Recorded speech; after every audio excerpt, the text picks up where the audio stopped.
Hello, audience, and welcome to our commentary on Scarface. No, no, no, no, no. We're not doing the 80s Scarface yet.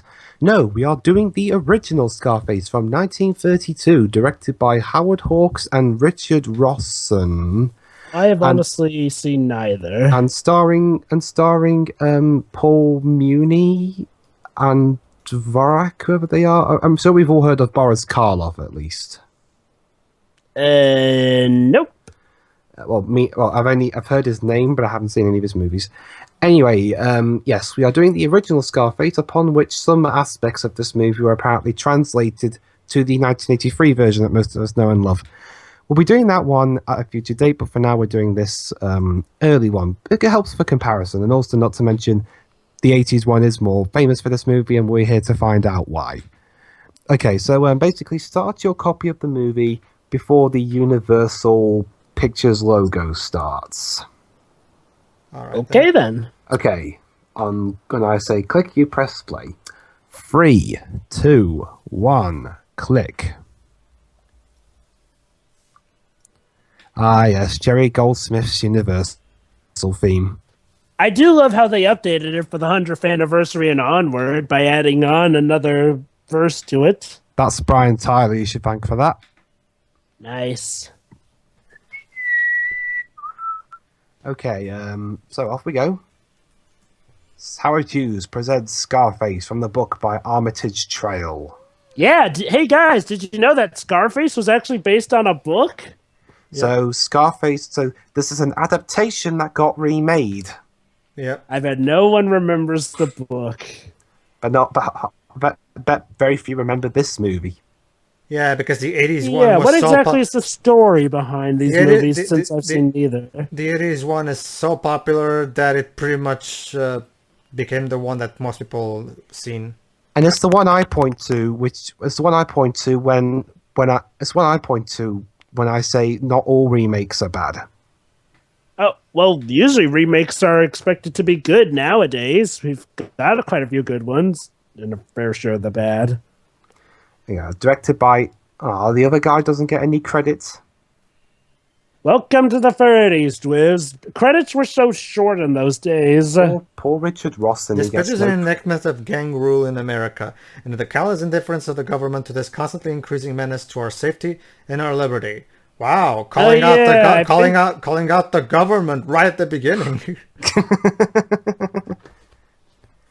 Every incident in this picture is a reproduction of an actual occurrence, and the purpose of this picture is to demand of the government, what are you gonna do about it? Yeah, oh, yes. Don't you just love it when, right at the beginning, the filmmaker, through text, tell us exactly what's the message and subtext of the movie? Okay, Joe, you read this bit.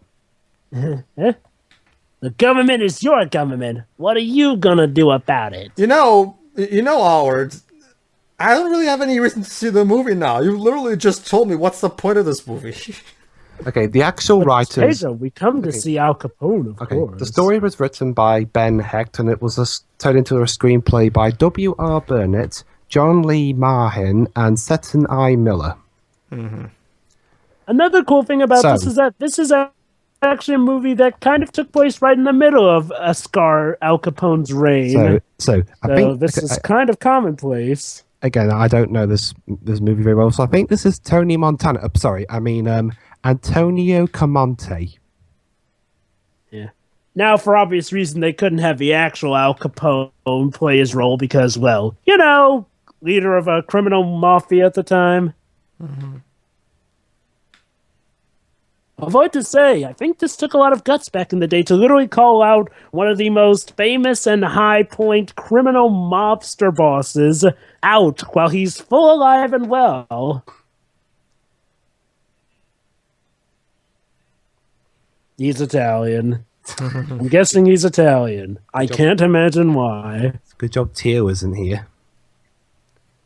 Well, it's a mobster film. I think he kind of has come to expect the sort of 30s mobster film. Okay, again, that's one thing. The 80s version of Scarface changed. The mobsters there were from South America, not South Europe. Was that a respect to real life, or was that just a scenery thing? I think it was set more for the standards of that time. Huh. Okay. At this point during the 80s movie, we'd be listening to some tunes from sorry, I can't remember his name. Who was the composer of 80s Scarface? I'm looking it up right now. We'll be listening to some Giorgio Moroder tracks right now.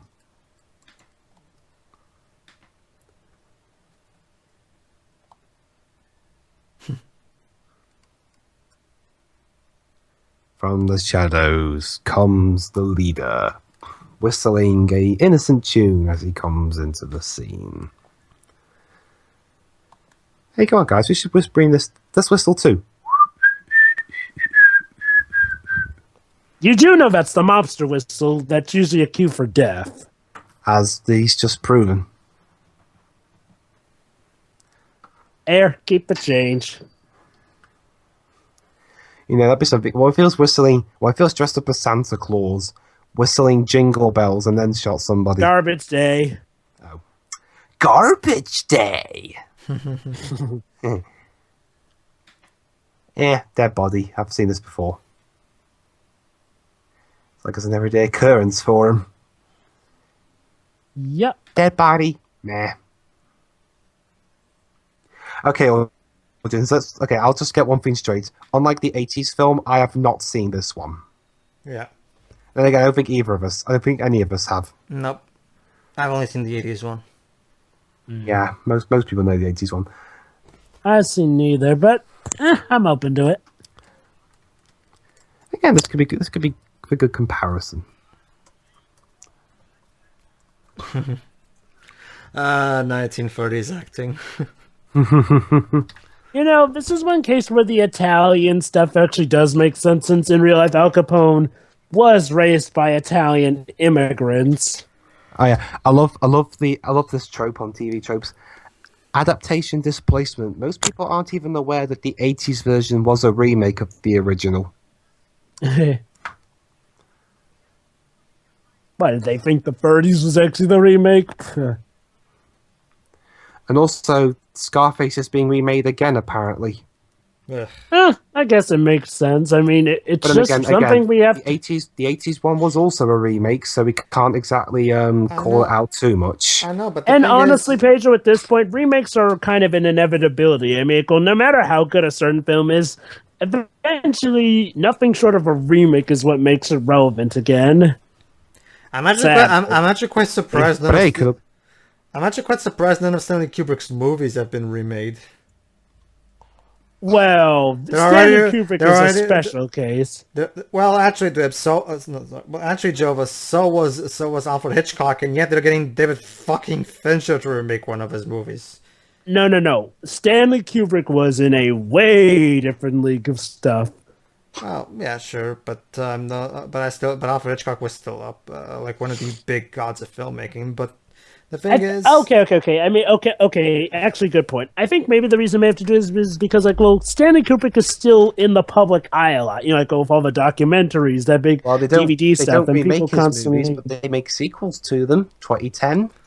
2010. What's that? The sequel to 2001. 2010 is wow. a sequel to 2001 had a sequel. Pedro, you never told me that. That's because I kind of like to ignore that piece of shit exists. What other sequels? Guys, you know the reason for that that disclaimer that basically tells fuck you to the government? What? Yeah. Studio mandate. Oh. Oh. A time when studios... Well, actually not much has changed. But I digress. A time when studios were more open about what was really going on inside their In fact, this film had a few instances of executive meddling, which I will mention over the course of this when I think they're most appropriate. So, what other Stanley Kubrick sequels? Did he make a sequel to? None that I know of. I think 2010 was. I think 2010 was the only sequel. Yeah. I mean, I guess with Kubrick, there's just been this thing that has been keeping him in the public eye, so his movies have stayed relevant a lot. Yeah. Guess that the 2001: A Space Odyssey is still parody to this day. Not just that, but like it's not even in terms of pop culture references. Like the actual commentary, the actual themes of Clockwork Orange, Full Metal Jacket, Doctor Strangelove.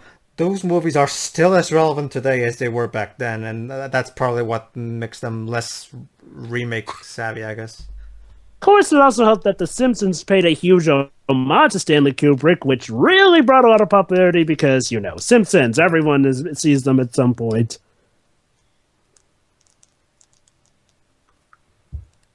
Okay, correct me if I'm wrong, but I think this could also be our first black and white movie commentary. No, we did The Artist, we did Doctor Strangelove. Okay, our third. And we also did Plan 9, Invasion. Yeah, Plan 9 from Outer Space. That reminds me, we need to eventually redo Doctor Strangelove, so I can see that bad of genius. We'll consider Stanley that Kubrick Square doing a comedy. Huh? A Square Generations one, maybe. Yeah. Was that the only time Kubrick did a humorous movie? Yes. Well, he did. There were movies that had humor in them, but they weren't the main focus. So, yeah, we may have glossed over the story, but what exactly is going on? Well, okay. Duez, why don't you give a basic runabout of what's the basic plot of...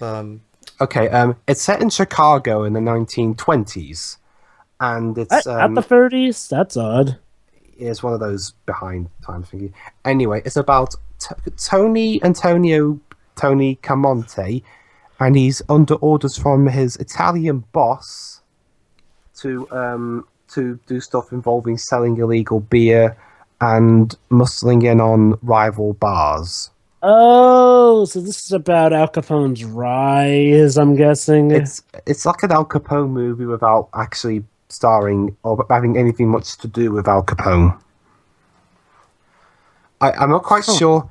I'm not sure. Okay, in terms of the movie's box office, like it might be just 30s money. It made $600,000. I'm not quite sure if that's good or bad because I wasn't around in the 30s. So a Scarface movie without Al Capone himself. Al Pacino. Well, I mean, okay. I can get what they're going with here because Scarface kind of was, the whole face of crime here and there, but you'd think that they would include him at least maybe in like one shot or two.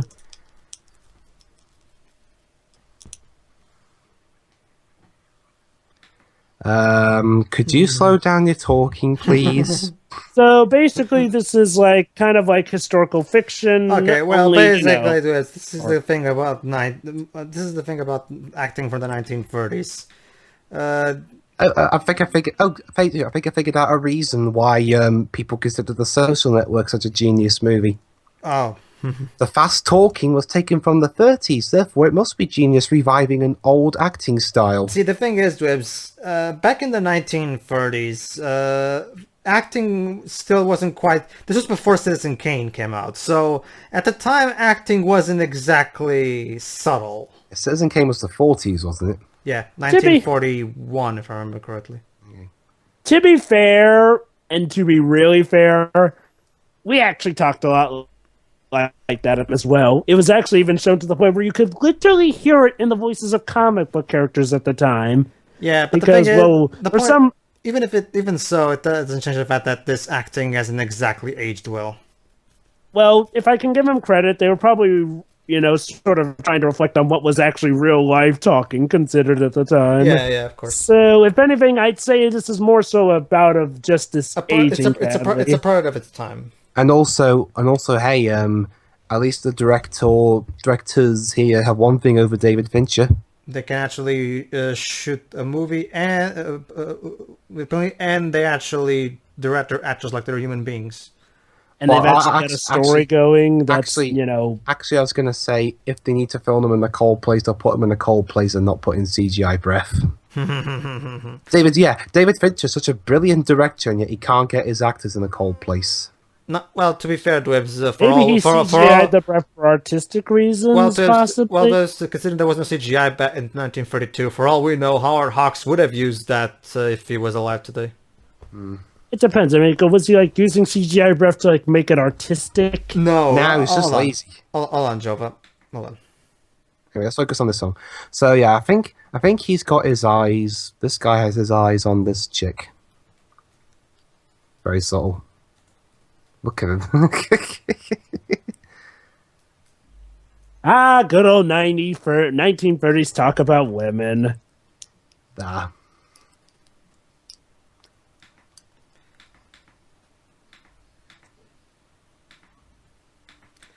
Here it is. Yeah, Hey, this is you only give me 10 bucks. that's the interesting thing. Like, even Sony themselves released this as an actual clip for promotional purposes.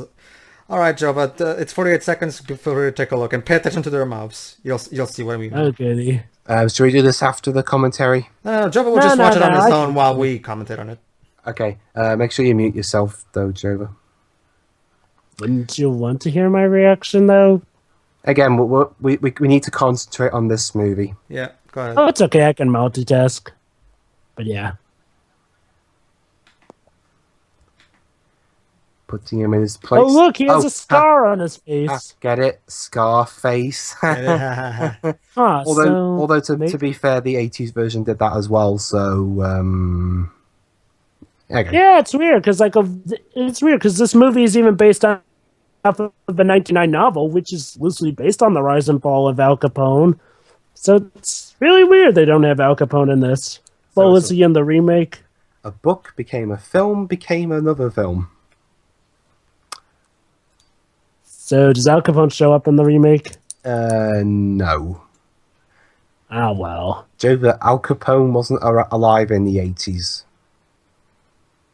Wait. No. Well, Dweebs, it's based off of the time frame of, 1930s. I mean, of course he wasn't alive in the 80s. I'm saying it's like was portrayed as a character since, this is kind of in his time frame. I guess Tony Montana's kind of meant to be like an Al Capone of sorts.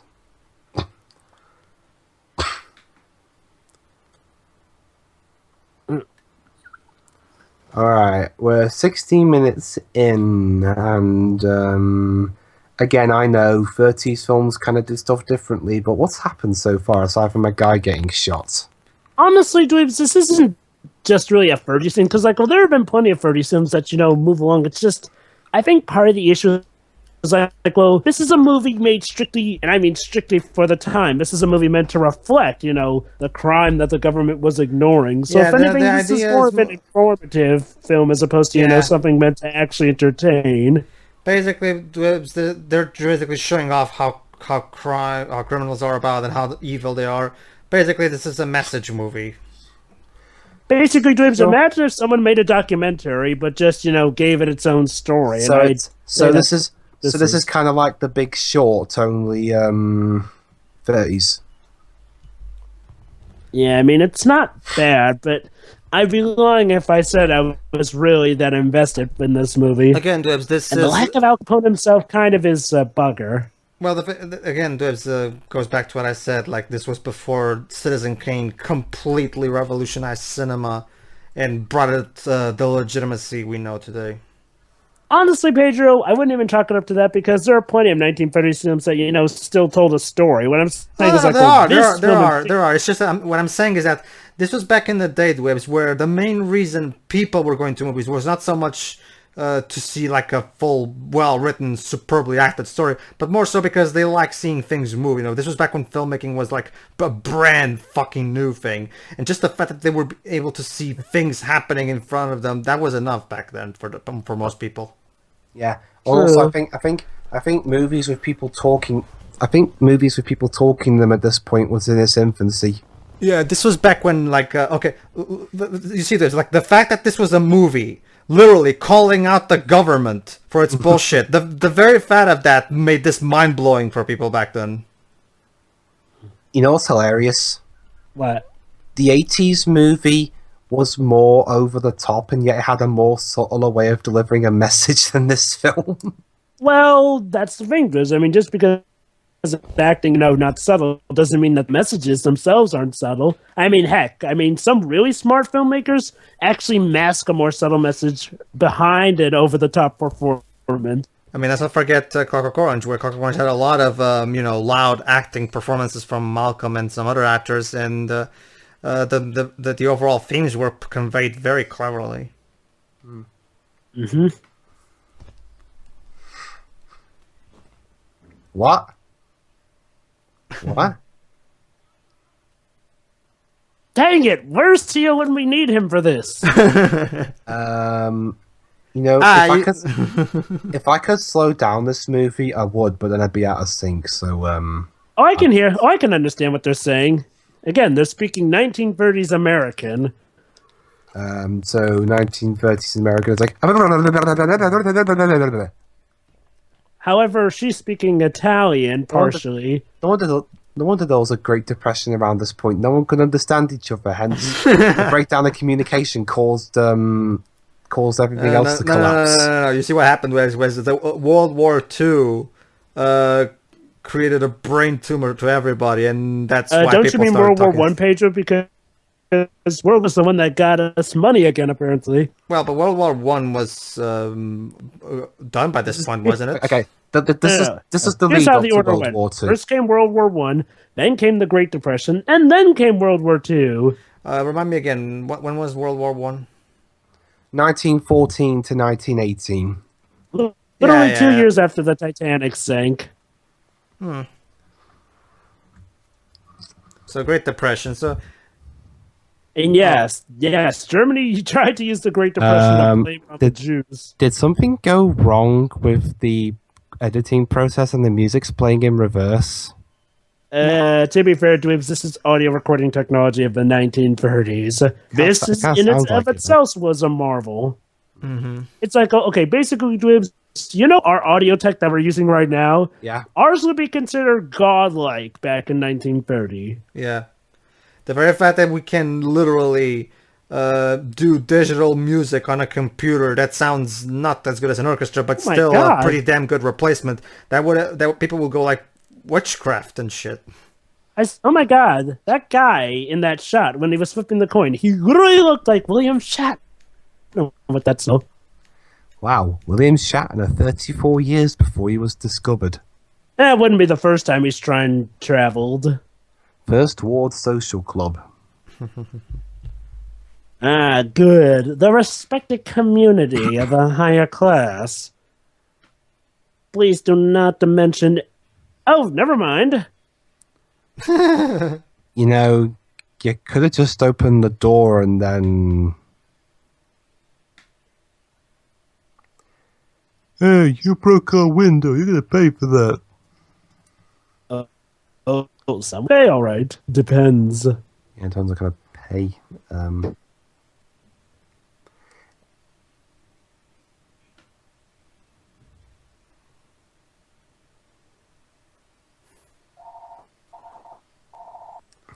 Sorry, 30s movie, we can't use a swear word.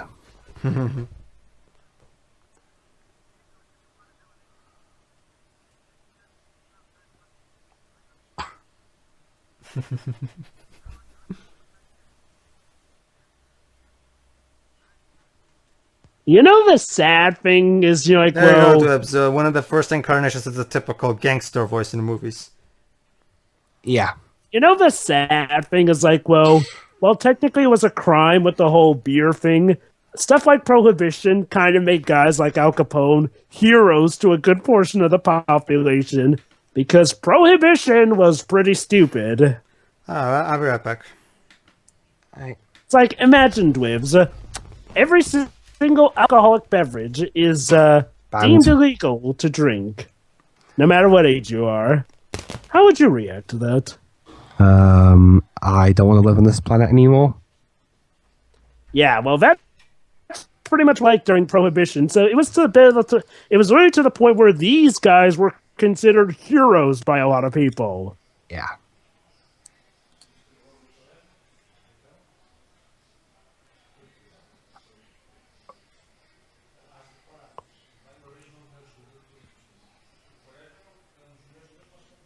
Remember the good old days when smoking was supposed to be good for you? Yeah. Oh, no. What am I doing? If if I had the talent, I could edit this in the future to make it sound like we're recording this in the 30s. Oh, that would be so cool. Yeah, but then again, What? I think You're afraid of DMCA? and also one purpose of this commentary could also be like a modern take on an old movie. Seeing as though that is a nice thing. Seeing as though none of us have seen this movie before, well, this version of the movie, we can. This could be a good comparison to the more, well, honestly, at this point, much more memorable 80s flick. This movie is very dated, but I will give it this. I'm not bored with it. I mean, don't get me wrong, I'm not that much interested in it, but a lot of stuff keeps my attention enough. The over-the-top performances, the portrayals, the sets, I mean, pretty good production values for the time. I mean, it may not be the best movie, but it's definitely still a very good historical wonder that I would definitely recommend to movie buffs. One thing I wish, I haven't seen this anywhere in any of my local shops. One thing I'd wish is for a bundle with this and the 80s movie. Maybe they'll do that someday. Well, it depends. Is this movie owned by a different company? It was made initially by, hang on, let me check. This was originally published by United Artists, but Universal acquired the film rights, so I guess they can release this movie now. And Universal also did the 80s version. You there, Jova? Ooh, boom, boom, boom. Ouch. That's one way to deal with the competition. Yeah, blow them up. Hey, which would you rather take? Blow them up or the Bonnie and Clyde treatment? Well, each has its own pros and cons. Oh, speak of Bonnie and Clyde treatment. Oh, so they're doing both. Wait, I forgot to kill someone. Don't worry, I'm pretty sure he'll be dead in a few minutes.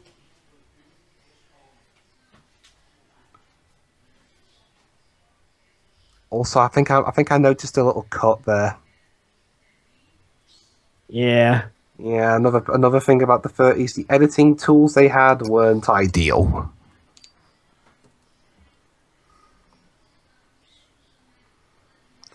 But I'll give it credit, at least it's not constantly cutting every 2 seconds.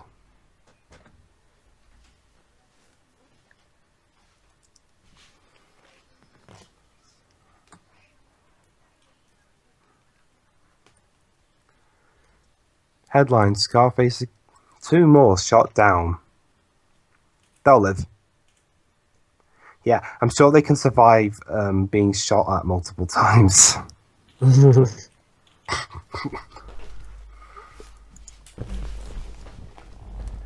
Also, I spy some alternate film choices on the recommended section. Interesting.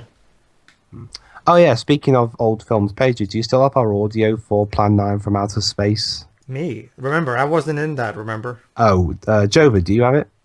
I know I have the video that we're going to attach that to because that's one of the movies YouTube's I think maybe just to be on the safe side, we should have that be audio. I'm sorry, I can't hear you, Dwibs. Someone's definitely giving the Bonnie and Clyde treatment. I said we should... Okay. First, who knew guns could send us forward in time? Second... Oh, trust me, Dwibs. Bonnie and Clyde could testify to that. And second, Jova, just to be on the safe side, maybe we should just have our Plan 9 be audio only. That, or we'll upload it on one of our non-main channels. Because, well, I mean, YouTube seems to be okay with that movie. Since, you know, that's where we commented on it. Just don't put it on our main channel. Mm-hmm. Because we need that. I wonder if we should make a new channel altogether for, you know, those sort of risky things. Maybe we could have one for movie commentaries, so we could free up our, Actually, no.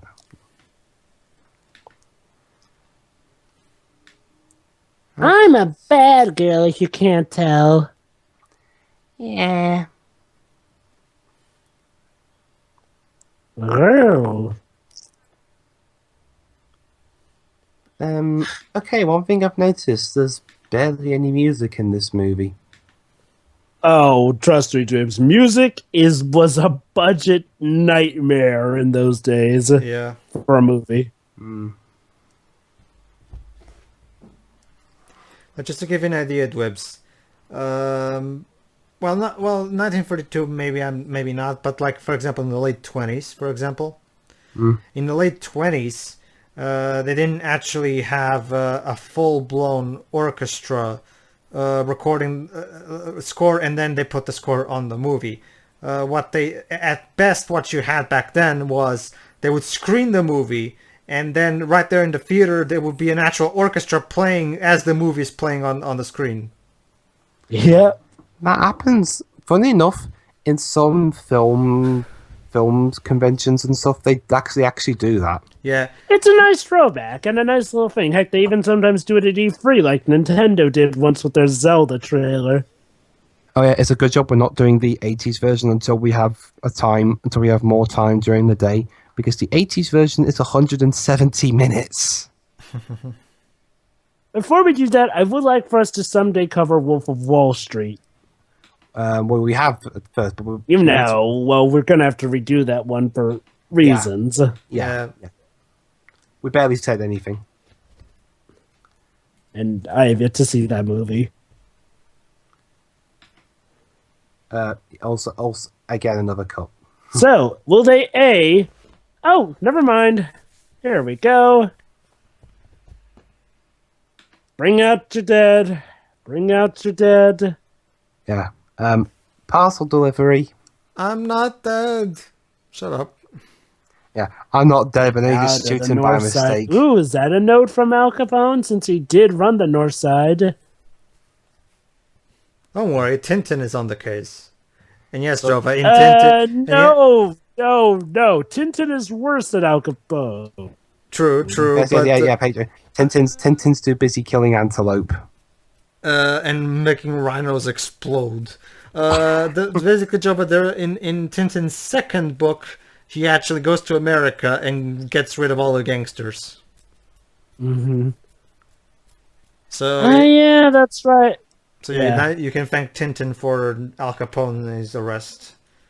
Well, if anything, it's actually the conflict with the North Side gang that led to his fall. But yeah, there you go. I'm gonna get a quick drink. Go ahead. Your name. What's your name?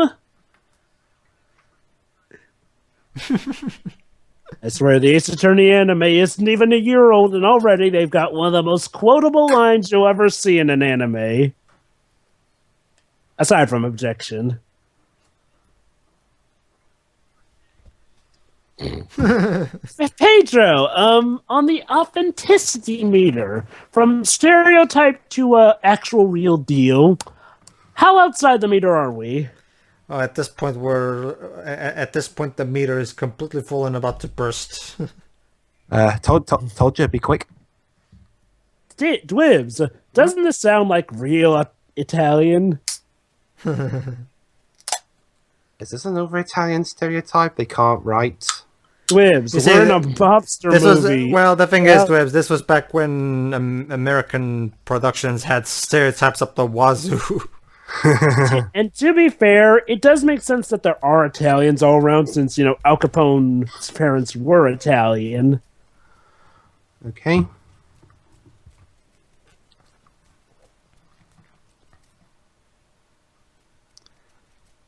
You're fired. In 30s America, Karloff fires you.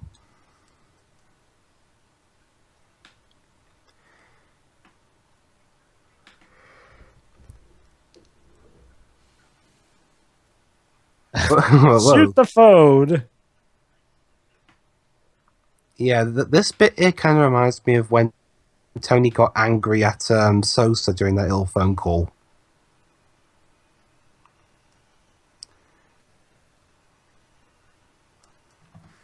Good old Italian suits. Yeah. What can I use for a makeshift coaster? Yeah, I'll just use this for the moment. The phone will ring, And there will what be will be no there? one there.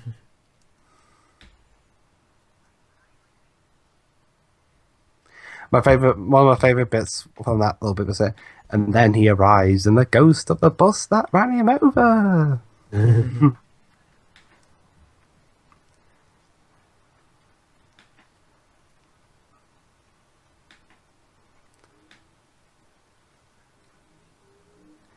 Yeah, they hate roses. It's They a have- sign of their most In fact, they have a hated poem. writing. In fact, they have a poem for that. Roses are red, violets are blue. White one means we fucking kill you.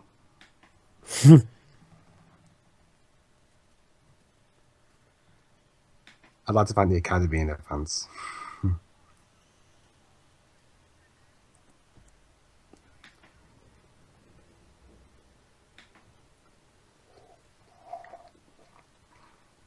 So yeah, Some Call Me Johnny was apparently a 30s mobster before he became a video game reviewer. What a twist. Of course! Wait, Pager, does that mean that your brother's in cahoots? Maybe. Oh no, I just figured out something out. This is set in... Hang on, this is set in, where was it set? New York. Time-wise, yes. I think it was Chicago, actually. Oh yeah, you're right, Chicago, yeah. If it were New York, I could have made a joke relating to Jova, but it's not. So, Well, if it's under consolation, Capone was born in New York City, but yeah, his main stuff happened in Chicago. yeah. So, I'm sorry, I can't make that joke. You can still hear me here, right? Yeah, just move it a bit closer if you want to sound a bit more deep and clear. Yeah. Okay. For stuff like movie commentaries, it's fine because we haven't got anything else to overlap audio. Except in those few cases where we are actually able to apply the movie and actually show it, like Yu-Gi-Oh! Oh, sorry, Plan 9. Cole. Okay, just mute your mic. And mute your mic. And mute your mic. Ugh. Even when he has a new mic, he forgets to mute it, Pedro. I just don't know what to do. Could you please eat it? Like you promised to. Yes. In the meantime, check that clip. Why not? Oh, the breath one? Yeah. Sure. You will be with me, woman. Remember, this is the 30s where women are still treated like objects.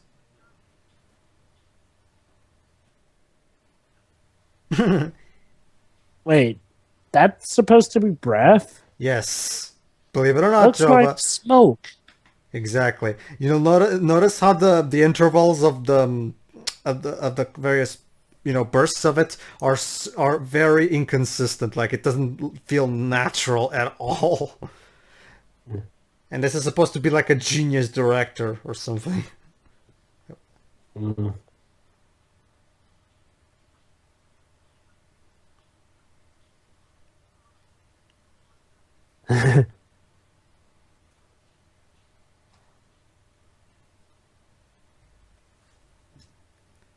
All right.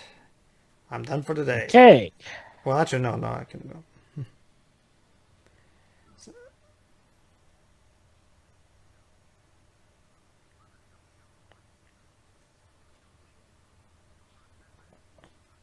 Yeah, come on, it's Chicago, yo. We have this accent and even there, Brooklyn.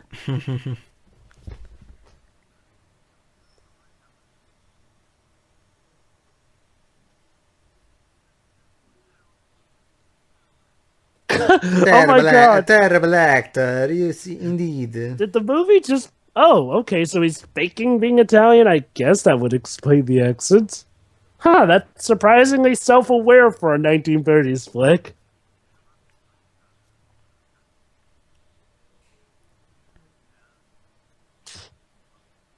Oh god, the innuendos that can be made off of this dialogue.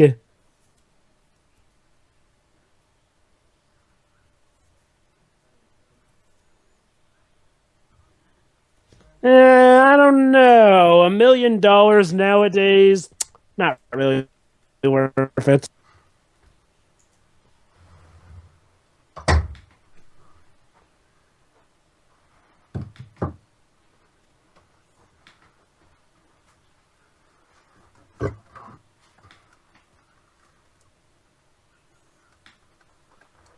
Sorry about that. Hey, Dribs, there was actually a point where the movie actually remarked about how some of the accents were fake and terrible. Well, shame I missed that. Like I said, this movie is remarkably self-aware for a 30s flick. Also, this, please try to mute your mic next time. Unfortunately, Otherwise, Pedro will have to eat it. Unfortunately, for once, my microphone doesn't have a mute button built into it. Well, just press the mute icon on Skype. Well, I can't predict when a phone will ring. Well, as soon as it rings, mute. It's not that hard. My phone was on the other side of the room. But, never mind. I mean, the icon with the microphone on it in the Skype chat. Just click it and... Yeah, there, you mute. Another example of modern technology at work, audience. The problem is me trying to work it. Ah, it's okay, Dwibs. Just learn from it, please. Ooh, big shot. You know what that means. Is this the moment where he's starting to rise up the ranks, but only to have his big fall from grace at the end? If that's what this guy's trying to do, then yeah. Although I kind of lost track of who the protagonist was in this movie, honestly. Well, there are movies that don't really have pro or antagonists. Yeah, I'm pretty sure this is mostly about showing how crime is bad. I mean, if there's one thing this movie is not, right from the get-go with that text intro was subtle. And again, that was a studio mandate. Oh, quick, guys! It's the 12 o'clock shootout! Doc! Shit! We have to deal with this every single day. But Why are they the running? Why are they running like that? Hey, it's worth the 10 pennies I make when going to work. It's like he's used to it, and he just treats it as a minor inconvenience to his phone calls. Yeah. Like I said, Dwibs, it's worth the 10 pennies that you make when going to work those days. Of course, you may want to bring earplugs. Will you stop this shooting, please? I tried to have a phone call.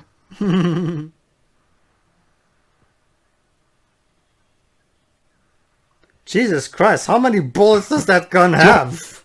You're being shot at, and all you can do is wisecrack about the guns. Good old Tommy guns with their easy-to-reload holsters. No, don't go out there. They can circle back around and shoot you again. Oh, wait, no, those are... Yeah. Yes, we just... Wait, they're screaming after the fire? That woman has an incredibly huge reaction time to it. Delayed reaction. Oh, Yeah. that happened. Yeah.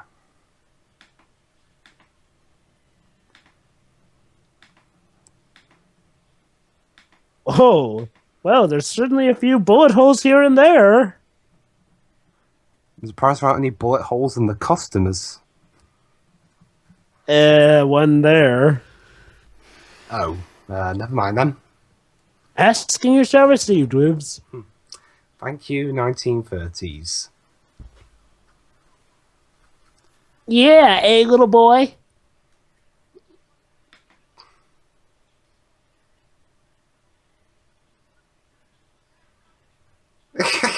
Don't you just love how insensitive crime members are?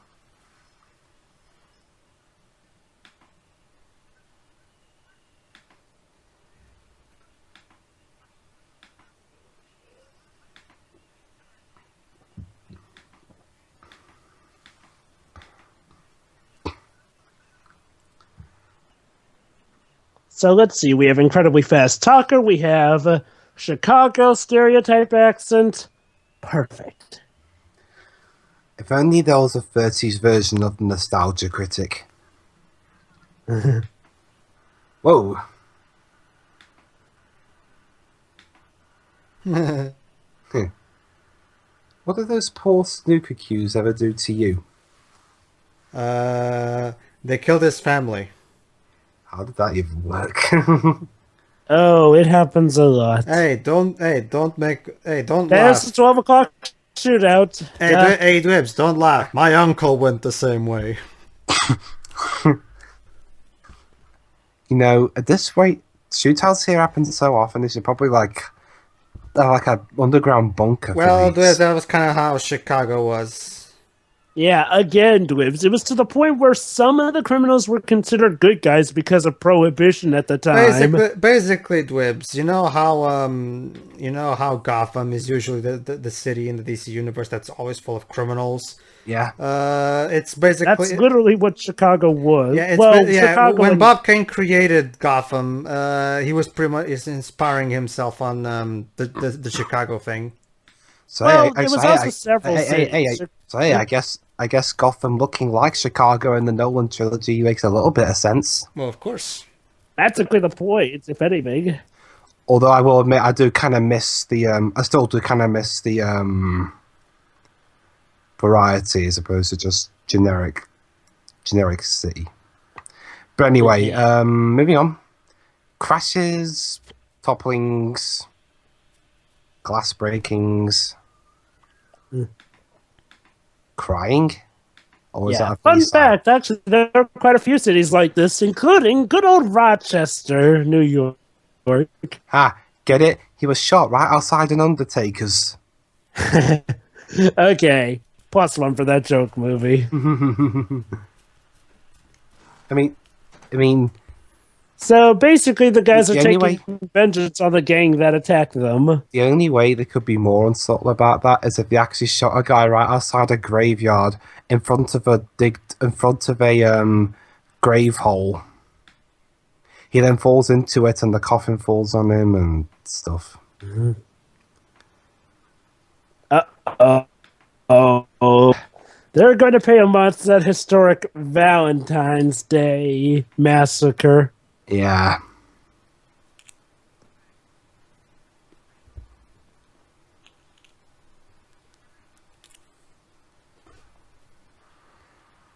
Hey, that guy didn't even turn around all the way. Happy Valentine's Day!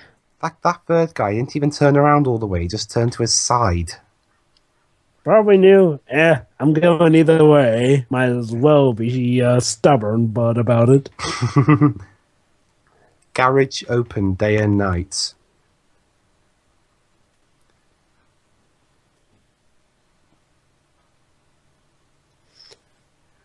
I'm Scottish. Well, Irish. Yeah.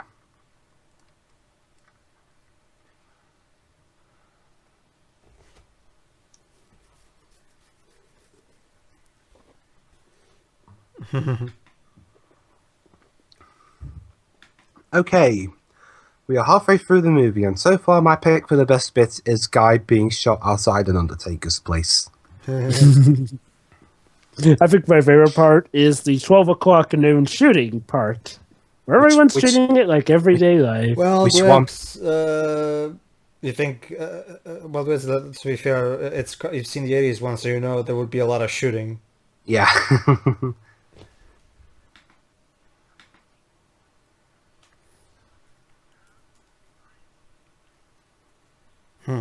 You're saying you're a carpet?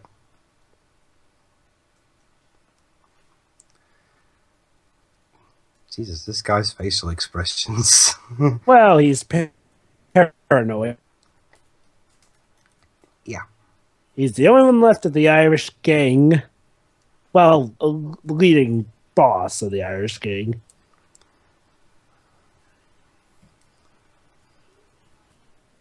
Don't worry, you can trust me, a journalist, to not leak your area to anyone.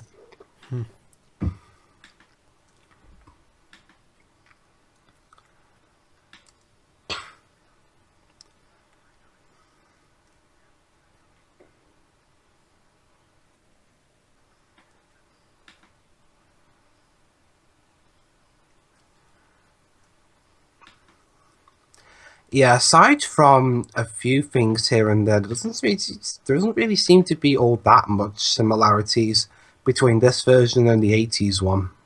Mm-hmm. Again, Well, I in the guess 80s one, they tried to, aside from the overall crime is bad message, they, of course, added an actual, they gave Tony, of course, much more of a personality. plus it was Go ahead. plus the 80s one was written by Oliver Stone, Mm-hmm. who'd gone to direct movies of his own. I mean, I haven't seen an Oliver Stone movie all the way through, but I keep forgetting there was a time where he was just a writer. So at this point, they're... Mr. Garston, publisher.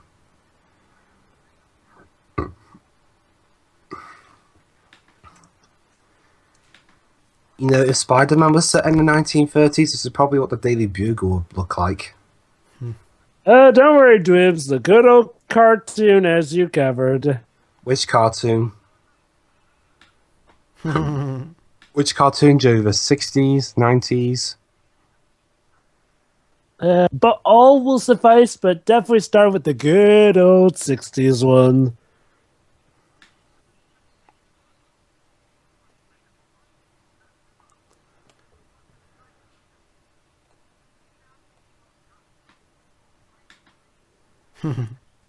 Yeah, it's because stuff like this is never the police's fault. Of course.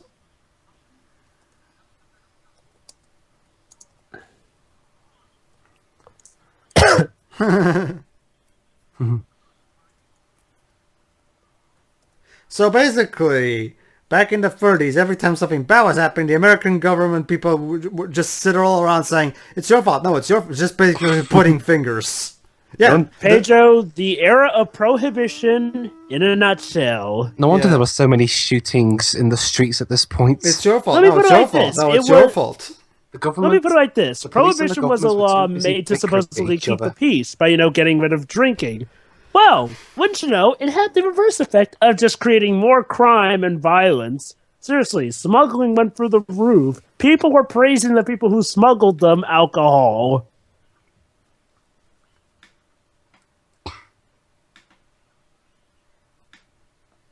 He actually has a point, sadly. That feeling you get when a 1930s flick is actually smart in a regard. It's not to say that they're normally stupid, but, well, Oh, you know. playtime, or are they wrapping the play up? Oh, they're bowing, so they're wrapping it up. Ah. Shame. I actually do kind of dig stuff in stuff. Hell, I've heard Anna Karenina from Joe Wright did something like that at some points.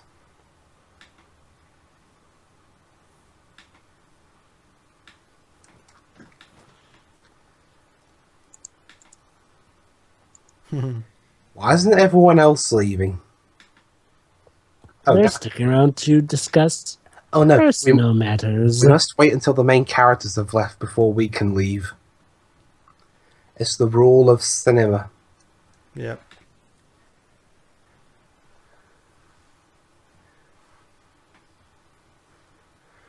Also, this isn't really reminding me much of Scarface as it is The Godfather.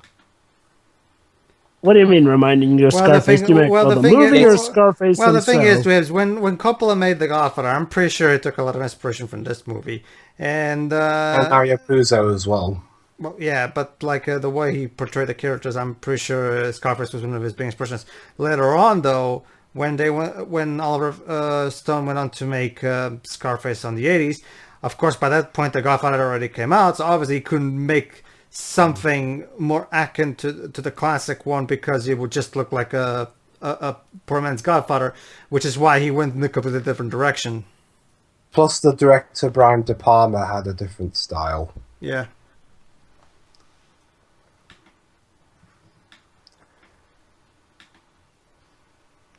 It's too bad.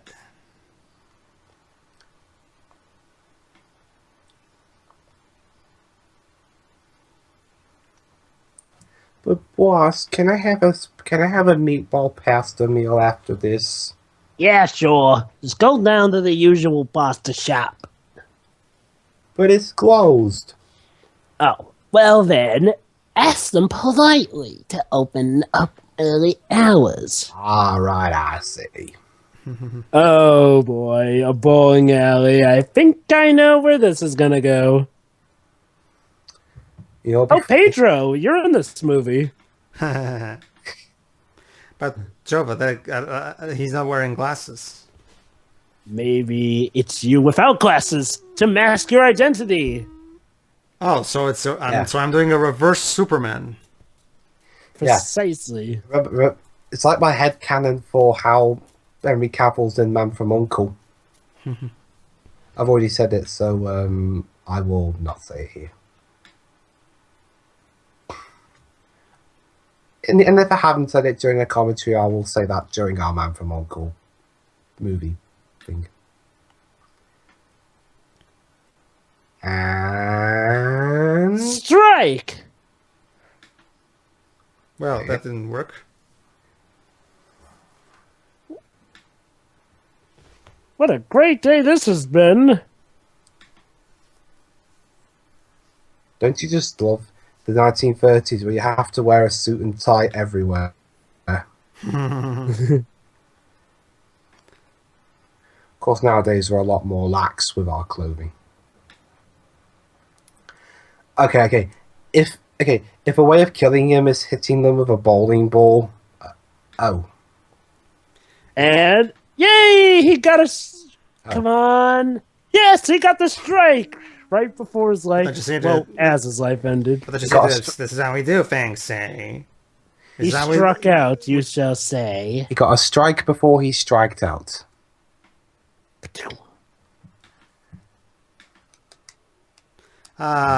Classic. Yeah. Well, asked for music earlier. There you go.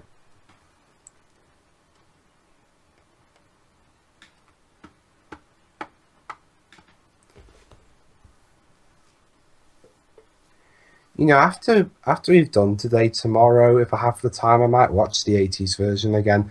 Not all the way through because it's long, but some parts. Mm-hmm. Gonna do a little comparison. Yeah. But again, I've watched the 80s film a few times by now, so...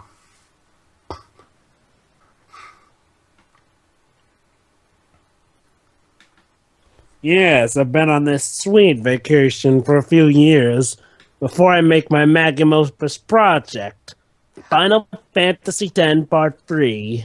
Why do I smell gunfire? That's just part of the development.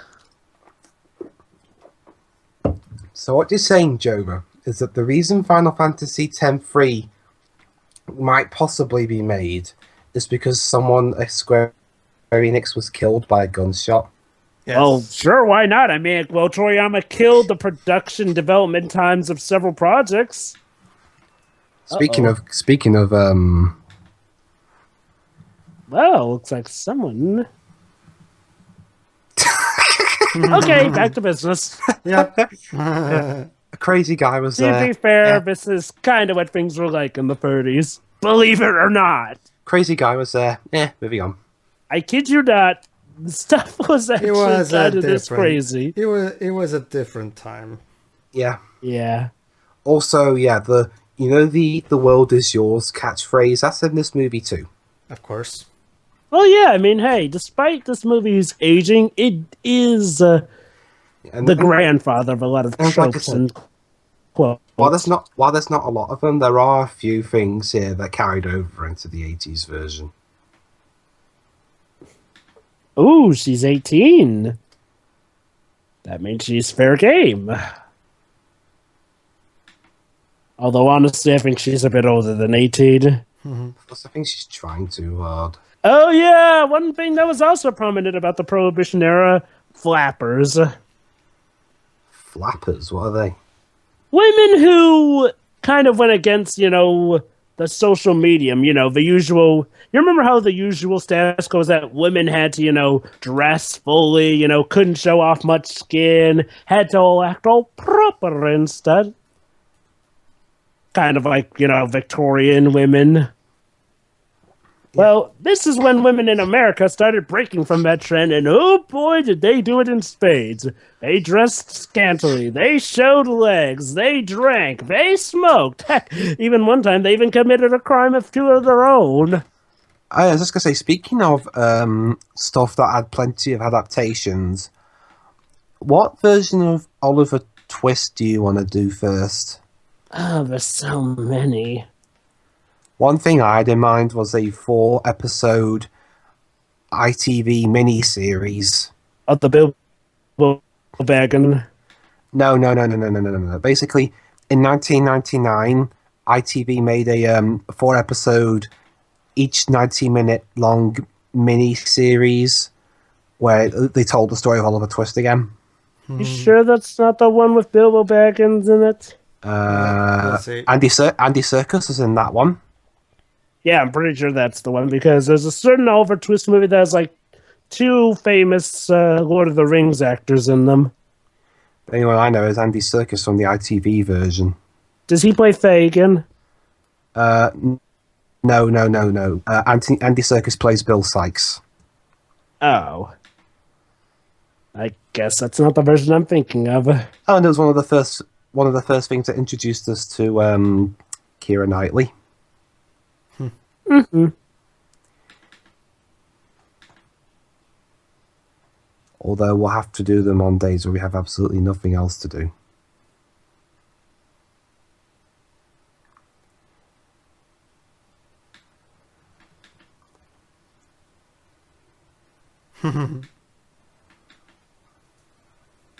Yeah, that's another thing. Women actually started to think for themselves more in the Prohibition era. Funny, I think. Remind me again. I thought the 20s was more of the still the era of women should work in the kitchen and stuff. 20s also featured the transition, out of that. Anyway, well, not necessarily the transition out of it as the status quo, but women going against it in general. Anyway, remind me again, Java. At what point in time did Susan B. Anthony live? Let's see. In case you don't know, Dwebs, Susan B. Anthony was the first American woman to vote. She broke the law by voting. Basically, she was trying to make a statement with it. She was actually around, 1900, since she died in 1906. Okay, then. Because it's basically Dwebs. She's the very first, probably, if not the first, probably the first big one to make an impact in terms of women revolting against the whole, oppressed women thing back in the day. Mm-hmm. And to the point where she now American coins have her face on it. Okay, that kind of feminism I can get behind. Yeah, in fact, I think that they're actually going to have her not necessarily replaced, but share the $10 bill with Alexander Hamilton. They're also having Harriet Tubman replace Andrew Jackson on the $20 bill. Anyway, now for the 90th car shooting in this movie. So he thinks that the boss is trying to kill his prodigy because he thinks he's getting too big for his britches and may replace him. Another staple that even the 90s Batman film actually followed. Mm-hmm. So I'm guessing he's going to survive and take revenge eventually. We have to do something. There's like 26 minutes of film left.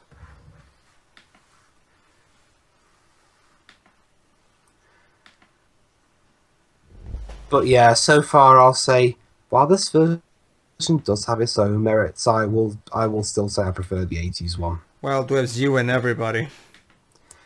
Yeah, and again, prove you. A remake can be as good as, if not better than, the original. To be fair, honestly, in this case, right I'd be surprised that the remake actually wasn't better because, well, like I said, this is a good movie from what I've seen.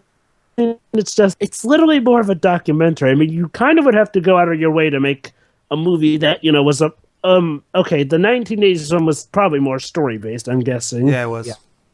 You kind of have to go out of your way and have, incredibly bad actors, but a remake of this is the kind of thing that, is kind of like, at the very least, something that's given you on a silver platter. Also, remember, the 80s version, when it initially came out, suffered from the Stanley Kubrick syndrome of having a mixed reaction when it came out, but over the years, it got a more positive one.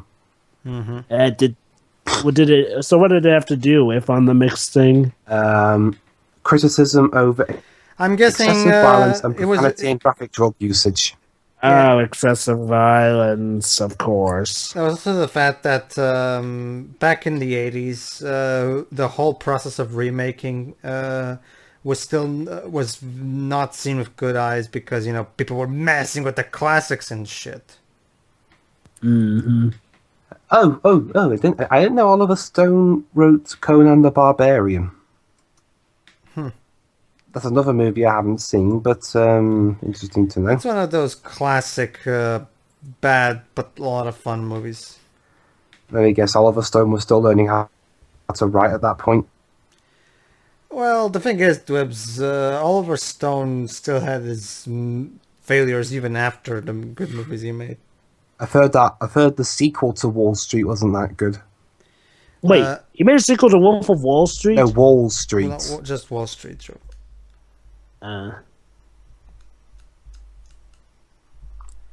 Funny enough, the first Wall Street movie starred Charlie Sheen.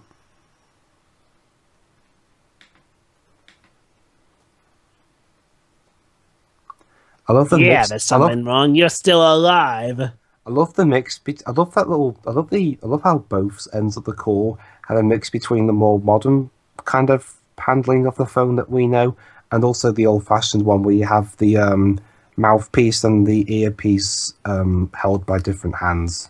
Good old transitional era.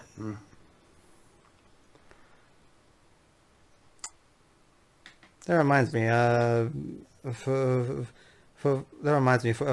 tomorrow after Teo leaves, since we're doing Jova's movie on the weekend, I might just change my pick from Time Changer to A Matter of Fate, because that's one that I really want to get done. Okay. Mm-hmm. By the way, Pedro, which one do you want to do on Friday and which on Saturday? Well, that isn't that one up to you, though? True. I was just wondering what you may be in the mood of. Like, do you want to get Patch Adams out of the way first? I would rather do Patch. Well, we're gonna do both of them anyway. So just you pick. Okay then. Also, who wanted in on aside from me and Pedro, who wanted in on Citizen Kane? I'll be in on it, so I can see what's so great about it. Yeah, I haven't seen it either. Basically, it's a classic story, but to this day, I still have yet to see a movie tell that story as well as Citizen Kane does it. A classic story of a rise and fall. Which, funny enough, was also one of Robert Wise's early excursions into film. Yeah. A classic story of I think he was an editor at the time. Classic story of a poor boy who becomes an incredibly rich man and eventually has a fall from grace. Classic, but again, like I said, to this day I have yet to see anyone tell that story better than Orson Welles. Orson Welles did it in that movie, and whoever else was involved in the creating. Well, actually, the thing is, Dwebs, Orson Welles was one of those filmmakers who, I mean, he didn't compose, but he was the kind of director who liked to do as much as possible. He was the main actor. He was the writer. He was a director. He wasn't composer. He wasn't composer, but he was definitely a guy who loved to do a lot of things himself. So he was kind of like Robert Rodriguez, but not entirely. Mm-hmm. Anyway, someone's at the door. Oh no, someone's ringing on the phone. Is someone trying to call you guys? No, it's the end movie. Oh. Not to mention this, I'm pretty sure there are no phones nowadays that actually have that ring. Yeah. Well, they might have a recorded one for I guess, yeah. On phones. Yeah, This was back when people wanted to pick up the phone, they would have to actually pick up the phone itself. Well, that still kind of happens. No, that's the thing with it. I mean, even when you're not using a cell phone, you only pick the the thingy, like the actual machine part of the phone stays there, and you're either using the thing for the wire or wireless. This was back when you literally had to pick up not just the earring thing, but also the actual phone itself. Also, yeah, it's a good job I'm not lying on my bed this time, and so I'm, doing it on. Would you believe that some people actually still use those kinds of phones? Yeah, probably they're classics. I mean, and I'm guessing you can find them a lot in museums, antique shops, and stuff, shit like that. Oh, he's doing the whistle. Like I was going to say, I think it's a good job I'm doing commentaries on a desk now as opposed to on my bed, because on my bed I've fallen asleep by this point. Exactly my point. But yeah, ladies and gentlemen, we have found the solution to my sleeping problems. And now you have a broken hand. For a second there, he looked like Lou Ferrigno. Dr. David Benner, physician, scientist, searching for hidden potential that all humans have. See, he's throwing him around. When suddenly the radiation, his body chemistry occurs. When David Banner goes angry or outraged, a sparkling metamorphosis occurs.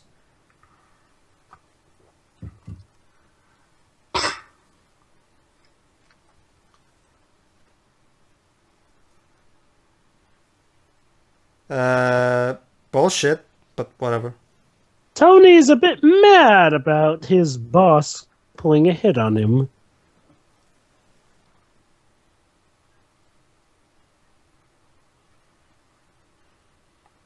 And now I guess he's the boss. You're fired.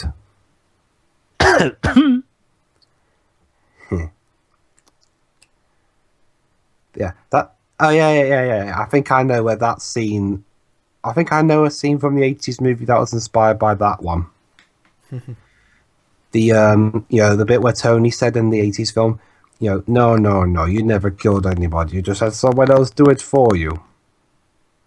Oh, that bit. Yep.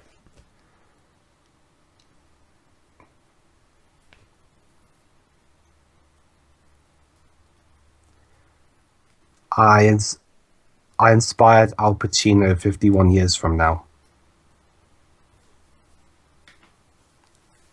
Except in that one, the character there is Cuban.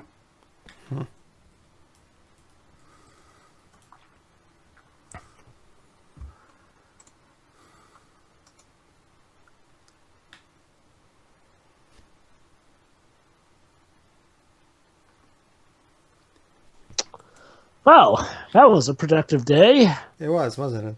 Yep, I killed a guy who was lazy. I went insane. I avenged my own attempted assassination, and now I'm the boss of all organized crime here. Yeah. The world is your. Oh, the world is yours. Yeah. Sato. Mm-hmm. Oh, look, even he's pointing it out. Okay, again, points to this movie for being self-aware. Yeah. The next day, week, I don't know.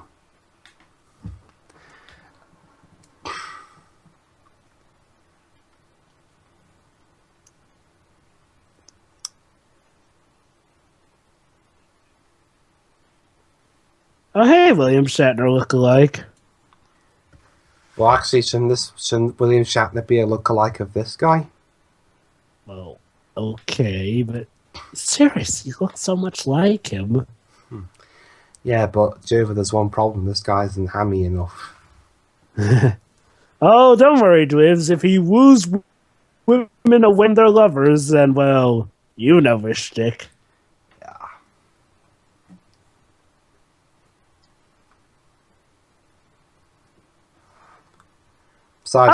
Besides, he hasn't directed a really shitty Star Trek movie.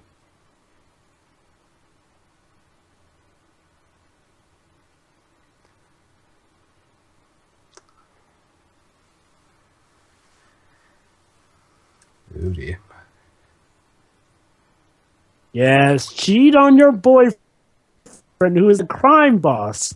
This can't possibly backfire. Not to mention the fact that he's this guy's best friend. And by this guy, I mean William Shatner lookalike. I think I know where Tommy Wiseau got inspiration from. For what? The Room, best friend conspiring with another person to cheat on the girlfriend. Isn't that like one of the most cliche plot points in the book, though, nowadays? I guess by this point it wasn't that much of a cliche. I think it was by 2003 that it was a cliche. Fair point. Maybe this movie helped coin that. Suppose. It's funny. It's like, well, it's sometimes the lesser known about movies that tend to have given inspiration to most things. Mm.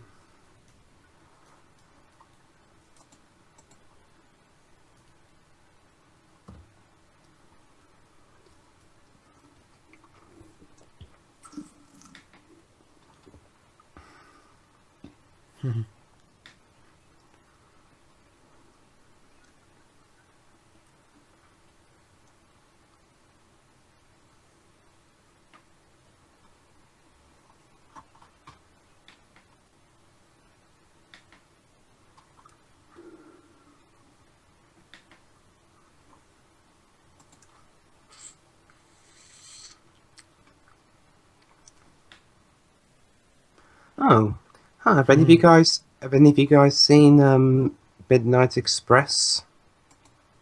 Midnight Express? Can't say that I have. Have you, Pedro? No.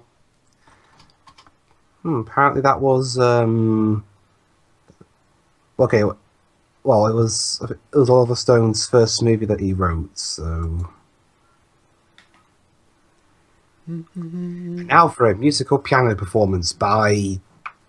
I'm sure she was a big actress at the time. Either that, or this is one of those. Every movie has a cast that isn't quite big, but were hired more for talent than big names. Yeah. Yeah, and there can be big names that are talented. And unlike what a certain director has said recently, there can be pretty people who are talented. Wait, who said otherwise, though?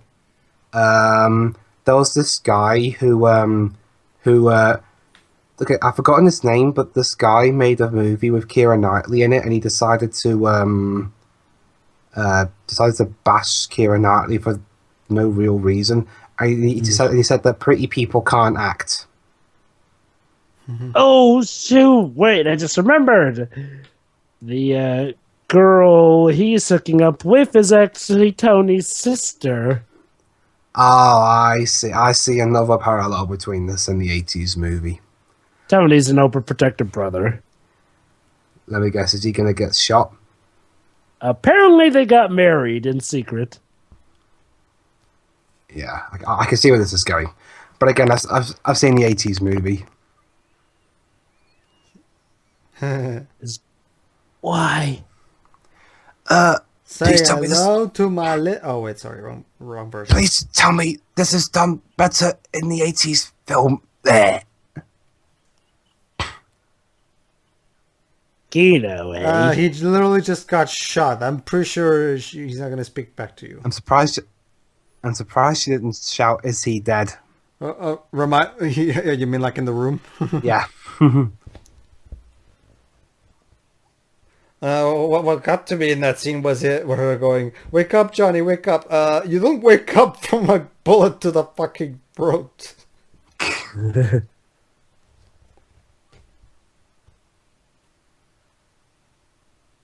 No, he didn't. He was Oh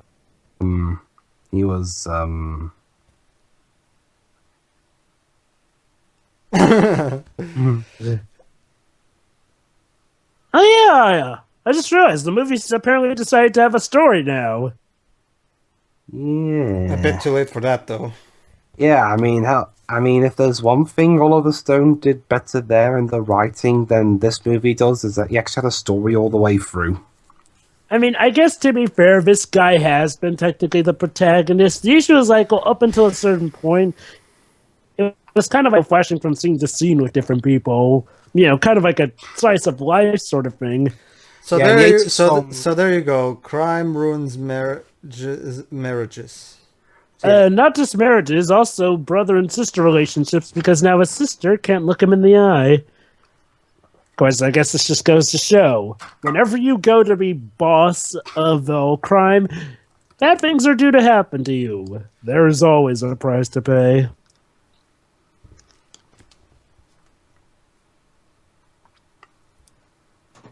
Who said that crime doesn't pay? But I did. Yeah.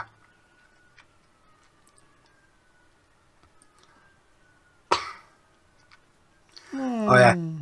If I can find a black and white poster for this film, I could have our avatars be black and white as well for the thumbnail. But of course. It's a black and white film, so yeah.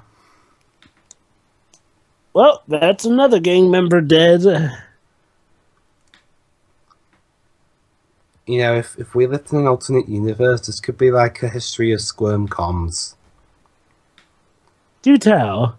Yeah, basically, Jover is the leader of the gang, but Pedro gets fed up and wants to revolutionize stuff. So he rises up to become the leader, but not before killing his best friend Tio for being in love with Pedro's sister Shiroi. Jesus. Of course. Are you sure you're not writing a soap opera there? Well, this is... Oh my god, because that just stinks of soap opera. But then Pedro gets into trouble with another gangster called Dwibs, who has him killed. You just reminded me of that Portuguese comedy skit that's a parody of soap operas, basically going, Carlos, I have something to tell you. But Vernon, I also have something to tell you. But you and I. And then like, you two are here? What? You're here? I have something to tell you. I'm your twin brother. But you're my grandson. But Carlos, I'm your nephew. I'm your sister.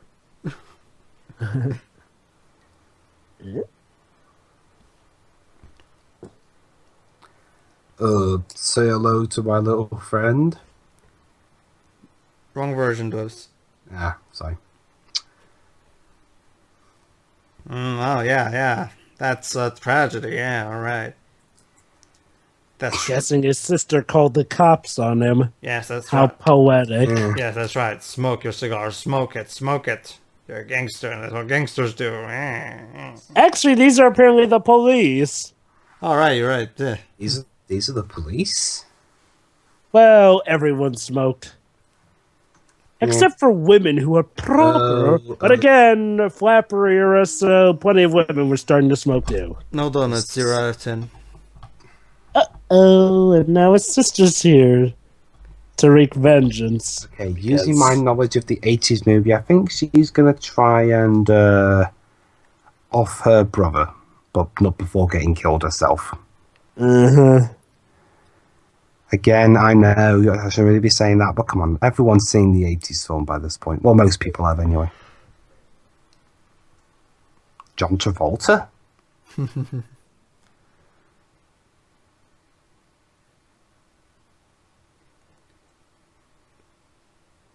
I love how he looks like he doesn't know exactly what's going on. Well, yeah, I mean, this is kind of awkwardly shot. Okay, honey, the police are here. The police you called. So, what do you do? What do you do? Shoot him and claim self-defense?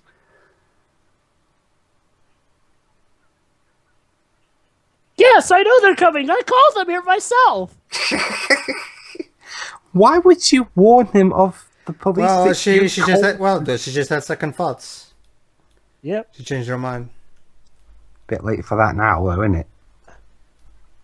Well, the bond of a brother and sister, so... Well, just look at it this way. At least they made up. It reminds me of how silly it was in episode 2 of Person of Interest for the boss to be calling an assassin via a public payphone.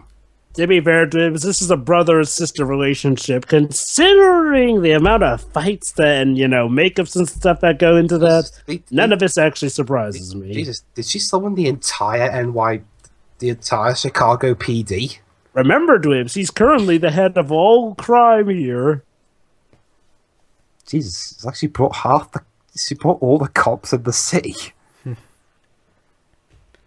Open up in there. there. Good thing he remembered to bring the bulletproof door. Open up in there. We have 1930s guns that don't need reloading.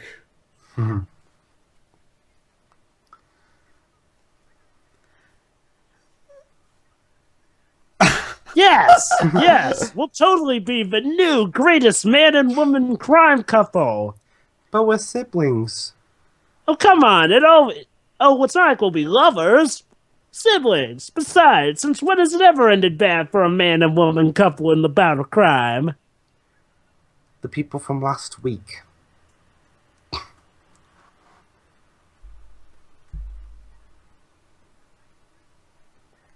You know, Tony, maybe you shouldn't make so much noise. I got the feeling they've both lost it. At least in the 80s version, it was only him and a bunch of foreign people sent by Sosa. This is the police. Not to mention, it's Al Pacino. Yep, it's kind of... Oh. Yeah. Ooh. Oh dear. Uh-oh. Everyone connected to you is dying.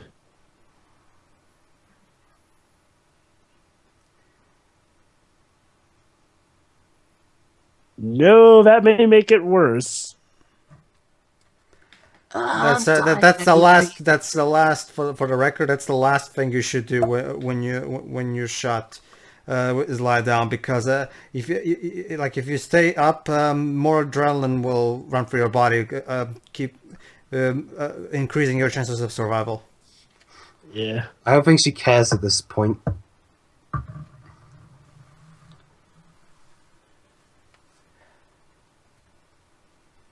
I can see the light.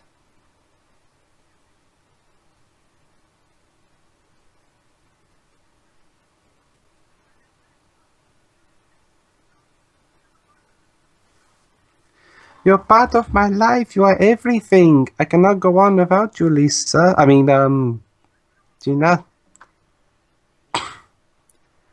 Okay, how are they going to wrap this up with only 3 minutes of movie?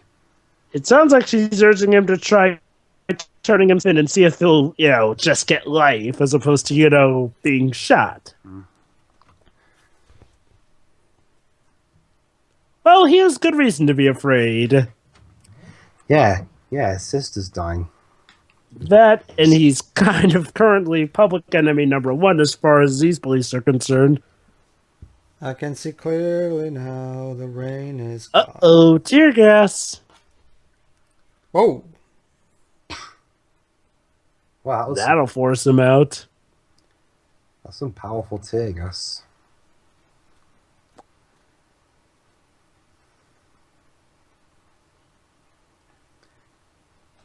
What? It is. Well, wow. It's tear gas. This must be the worst day of his life. His best friend he killed, his sister is dead, and now he's choking and having trouble seeing because of tear gas. Well, maybe not choking, but he's having a bad cough.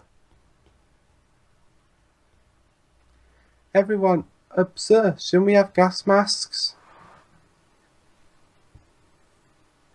Sir, I'm serious. We should have gas masks.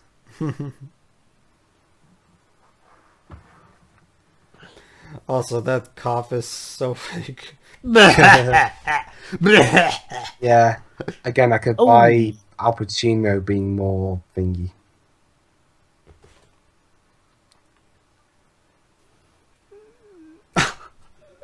Yeah, unarmed.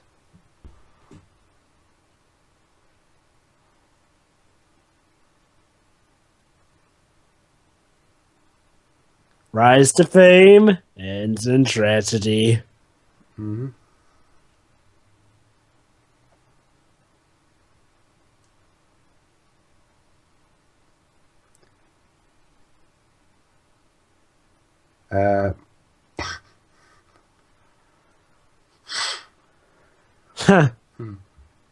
Translation, you're pathetic.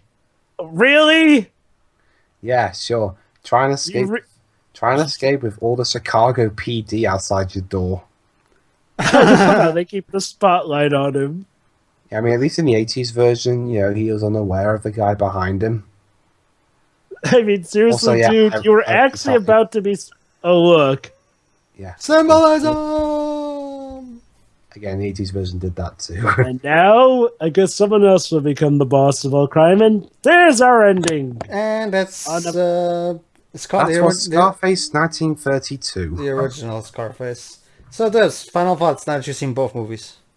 Yeah, this version has merits of its own, but overall, I think the 80s version is a much more memorable feature. Yep. I haven't seen the movie, but I have to say, while at first I was a bit dulled with this movie, it grew on me, and it's an entertaining enough film. Definitely something that I could watch every now and then.